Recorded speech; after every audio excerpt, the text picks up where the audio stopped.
পৰিৱেশটোৰ কাৰণে আমি অলপ অপেক্ষা কৰিছিলোঁ 1 তাৰিখৰ পৰা ডিপাৰ্টমেণ্টবিলাকৰ লটাৰী আৰম্ভ হ'ব কোন ডিপাৰ্টমেণ্টত যাব ইন দি মিন টাইম প্ৰাথমিক শিক্ষকৰ ৰিজাল্ট এটা দিব বাকি আছে গতিকে অক্টোবৰৰ ভিতৰত প্ৰাথমিক শিক্ষকৰ 5000 পোষ্টৰ ৰিজাল্টটো হ'ব গতিকে মই ভাবো যে নৱেম্বৰ মাহত আমি নিযুক্তিবিলাক দিব পাৰিম গতিকে ইয়াত নিযুক্তি 2-3টা প্ৰক্ৰিয়া আছে প্ৰথম এডিআৰই ৰিজাল্টটোক আমি ডিপাৰ্টমেণ্টক দিব লাগিব ডিপাৰ্টমেণ্টে আকৌ পোষ্ট চাই পোষ্টিং অৰ্ডাৰ বনাব লাগিব গতিকে প্ৰায় 15 দিন আমাক সময় লাগে এইকেইটা দিন অসমৰ পৰিৱেশৰ কাৰণে কোনেও অফিচত কাম কৰিব পৰা নাছিল সবৰে এটাই টপিক চলি আছিল হেতু কাৰণে আজি কালিৰ পৰা আমি কামত হাত দিম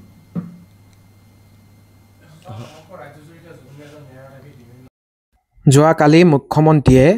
চাকৰিৰ নিযুক্তি সন্দৰ্ভত যি সংবাদমেল আয়োজন কৰিছিলে তাত এডিআৰই নিযুক্তি সন্দৰ্ভত কয় যে ইতিমধ্যে ডিপাৰ্টমেণ্ট সমূহত প্ৰথমতে ৰিজাল্ট সমূহ দিয়া হ'ব আৰু ডিপাৰ্টমেণ্ট সমূহে লটাৰীৰ যোগেদি কোন প্ৰাৰ্থী কোন জিলাত পৰিব হেতু নিৰ্ধাৰণ কৰিব গতিকে বহুতে কোনে কোট পৰিব এইটো বহুতে ভাবি থাকে এডিআৰই গ্ৰেড 3 আৰু গ্ৰেড 4 ৰ ক্ষেত্ৰত হেতু সম্পূৰ্ণ লাকৰ কথা কোনোবা এজনে গৃহ জিলাত পাই যাব কোনোবা এজনে হয়তো বহুত দূৰৈত পাই যাব যোৱাবাৰো তেনেকুৱা হৈছে কিন্তু বহুত ভাল মাৰ্কস পাইছে কাৰবতকে বহুত বেছি আছে কিন্তু বহুত দূৰৈত পাই গৈছিলে গতিকে মুখ্যমন্ত্ৰী মহোদয়ৰ বক্তব্যৰ পৰাই এটো স্পষ্ট হৈছে যে লটাৰী যোগে যেহেতু কৰিব প্ৰথমতে হে ডিপাৰ্টমেণ্ট সমূহলৈ পঠোৱা হ'ব ৰিজাল্ট আৰু হে ৰিজাল্ট অনুসৰি হে পোষ্ট অনুসৰি ডিপাৰ্টমেণ্টত কেনেকুৱা ধৰণৰ পোষ্ট আছে কি পোষ্ট আছে যেহেতু জানে যে গ্ৰেড 3 আৰু গ্ৰেড 4 ৰ নামটো তৃতীয় বৰ্গ আৰু চতুৰ্থ বৰ্গ কিন্তু তাতো বহু কিন্তু ক্যাটাগৰী আছে চতুৰ্থ বৰ্গৰে পিয়ন খালাসী এনেকুৱা বহুত থাকে আকৌ ডিপাৰ্টমেণ্ট অনুসৰিও বেলেগ গতিকে সকলোবিলাক মিলাব ডিপাৰ্টমেণ্ট বিলাকলৈ যেতিয়া ৰিজাল্ট সমূহ দিয়া হ'ব কাক ক'ত তেওঁলোকে নিয়োজিত কৰিব পাৰে হেদৰে লিষ্ট বনাই সম্পূৰ্ণ যেতিয়া হ'ব তাৰ পিছতে সেই কথাখিনি ভাবিব আৰু পিডব্লিউডি ক্যান্ডিডেট সকলৰ যেহেতু মেডিকেল টেষ্ট বাকি আছে আনহাতে সকলো নিযুক্তি যেহেতু একেলগে দিয়া হ'ব 35000 নিযুক্তি আৰু কিছুমান চাকৰিৰ ক্ষেত্ৰত কিছুমান যাৱতীয় ব্যৱস্থা কৰিবলৈ আছে গতিকে অলপ পলম হোৱাটোৱে স্বাভাৱিক কাৰণ এলপি আৰু ইউপিৰ ফাইনেল ৰিজাল্ট উলুৱাই নাই যদিহে হেবিলাক নৱেম্বৰ মাহৰ প্ৰথম বা অক্টোবৰ মাহৰ শেষত দিয়া হ'ব বুলি ঘোষণা কৰিছিলে গতিকে তেনেকুৱাত যদি আহি যায় ৰিজাল্ট সমূহ আৰু নৱেম্বৰৰ প্ৰথমৰ ভিতৰত যদি পিডব্লিউডি ক্যান্ডিডেট সকলৰ মেডিকেল টেষ্ট অনুষ্ঠিত হৈ যায় তেনেহলে সকলোবিলাক আগবাঢ়িব আৰু চৰকাৰে নৱেম্বৰৰ 1 তাৰিখৰ পৰা যেহেতু সকলো এইবিলাক লটাৰী কাম আগবঢ়াম বুলি কৈছে গতিকে নিশ্চয় এই মাহতে অক্টোবৰৰ শেষৰ ভিতৰত এই বাকি থকা কামখিনিও চৰকাৰে কৰিবলৈ চাব তেতিয়াহে কিন্তু সকলো ফাইনেল লিষ্ট 1:1 আহিব আৰু তেতিয়াহে সেই ডিপাৰ্টমেণ্ট সমূহক কাক ক'ত নিযুক্তি দিব পাৰিব সকলো ডিটেইলছ পৰ্যালোচনা কৰিব পাৰিব এইখিনি সাধাৰণতে এডিআৰই ক্ষেত্ৰত এইখিনি কথা কৈছে কিন্তু গ্ৰেজুৱেট টিচাৰ আৰু পোষ্ট গ্ৰেজুৱেট টিচাৰৰ ক্ষেত্ৰত কি হ'ব আগতে কি কৰে আপোনালোকে জানে যে ডিস্ট্ৰিক্ট সিলেকশন নিজে কৰিবলৈ দিয়ে জিটি আৰু পিজিটিৰ ক্ষেত্ৰত আৰু তাৰ পিছত ডিস্ট্ৰিক্ট ওয়াইজ লিষ্ট মৰা হয় আৰু লিষ্ট অনুসৰি আইএস অফিসত গৈ তেওঁলোকে নিজৰ পছন্দ অনুসৰি বিদ্যালয়সমূহ নিৰ্বাচিত কৰিব লাগে আৰু ধৰক কোনোবা এটা সাবজেক্ট এটা সোশিয়োলজি বা ইকোনমিক্স যিকোনো এটা পোষ্ট গ্ৰেজুৱেট টিচাৰ বা সাবজেক্ট টিচাৰৰ ক্ষেত্ৰত যেতিয়া লিষ্টটো আহি যায় ডিস্ট্ৰিক্ট ওয়াইজ ধৰক শিৱসাগৰ ডিস্ট্ৰিক্ট 40 জন ক্যান্ডিডেটস আছে কোনোবা এটা সাবজেক্টত ইকোনমিক্সতে ধৰা হল 30টা পোষ্ট আছে এই 30টা পোষ্টৰ এপইন্টমেন্ট লেটাৰ একেলগে একেটা পিডিএফত আহি যায় আৰু তেওঁলোকক মতা হয় নিৰ্দিষ্ট জিলাৰ যেটো আইএস অফিস আছে আৰু তাত গৈ তেওঁলোকে বিদ্যালয়সমূহ নিৰ্বাচিত কৰিব লাগে এবাৰো আমি গম পোৱা মতে প্ৰত্যেকখন জিলাতে ডিসি আইএসৰ নেতৃত্বত একোখন এপইন্টমেন্ট কমিটি গঠন কৰিবলৈ নিৰ্দেশ দিয়া হৈছে আৰু হয়তো ডিস্ট্ৰিক্ট সিলেকশন অপচন আহিব পাৰে আপোনালোককো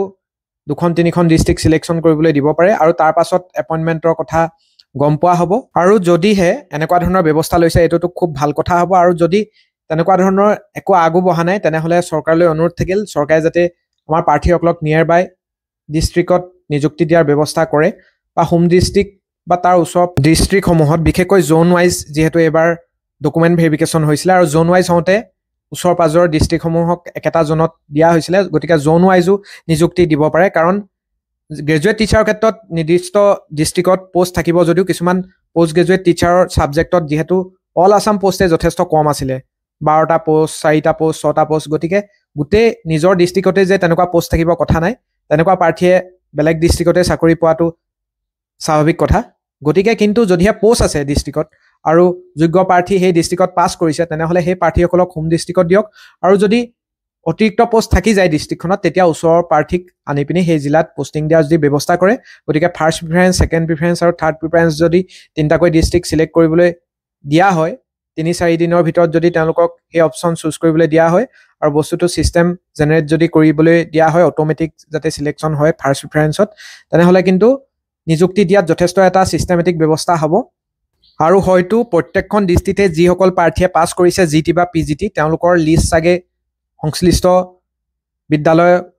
ঊৰ্ধ্বতম কৰ্তৃপক্ষৰ হাতলৈ দিয়া হ'ব আৰু তেওঁলোকে হয়তো ডিষ্ট্ৰিক্ট অথৰিটিৰ হাততে আমাৰ বোধে এপইণ্টমেণ্ট দিয়াৰ ব্যৱস্থা কৰিব এইখিনি আমি অভিজ্ঞতা আৰু বিজ্ঞজনৰ পৰামৰ্শ অনুসৰি আপোনালোকলৈ এই ইনফৰমেশ্যনখিনি আনিবলৈ চেষ্টা কৰিছোঁ আপোনালোকৰো কিবা ইয়াত সংযোগ কৰিব লগা কথা বা আপোনালোকৰ দিহা পৰামৰ্শ থাকিব পাৰে বা আপোনালোকেনো কি ভাবে কেনেকুৱা কৰিলে ভাল হ'ব আপোনালোকে কমেণ্ট কৰি জনাব আৰু যদিহে এনেকুৱা কৰিলে আপোনালোকে ভাল হ'ব বুলি ভাবে আপোনালোকে গ্ৰুপসমূহত যিসমূহ পিজিটি জিটি টিচাৰ আপোনালোকৰ গ্ৰুপ আছে গ্ৰুপসমূহত আপোনালোকে সমূহীয়াকৈ এটা মেছেজ লিখি ছ'চিয়েল মিডিয়াত আমাৰ মুখ্যমন্ত্ৰী মহোদয় বা শিক্ষামন্ত্ৰী মহোদয়ৰ ফেচবুক হোৱাটছআপত আপোনালোকে শ্বেয়াৰ কৰিব পাৰে যাতে চৰকাৰে এনেকুৱা ধৰণৰ ব্যৱস্থা হাতত লয় আৰু কোনোবাই যদি এনেকুৱা ধৰণৰ কিবা পদক্ষেপ লৈ আছে আমাক কমেণ্ট কৰি জনাব আমিও আপোনালোকৰ লগত সংযোগ হ'ম আপোনালোকে শ্বেয়াৰ কৰিবলৈ ক'লে আমিও শ্বেয়াৰ কৰি দিম খালি আপোনালোকে লিংকটো দি দিব আমি আপোনালোকৰ কথাখিনি আমাৰ চেনেলত পাব্লিছ কৰি জনমত গঠনৰ প্ৰচেষ্টা অব্যাহত ৰাখিম এনেকুৱা ধৰণৰ গুৰুত্বপূৰ্ণ ইনফৰমেশ্যন আৰু দৰকাৰী খা খবৰসমূহ পাই থাকিবৰ বাবে যিসকলে ফাৰ্ষ্ট আমাৰ ৰিয়েল ফেক্টছ আছাম চেনেলটো ভিজিট কৰিছে অনুগ্ৰহ কৰি চেনেলটো ছাবস্ক্ৰাইব কৰি ল'ব আৰু ছাবস্ক্ৰাইবৰ কাষত থকা বেল আইকনটো প্ৰেছ কৰি ল'বলৈ নাপাহৰিব ধন্যবাদ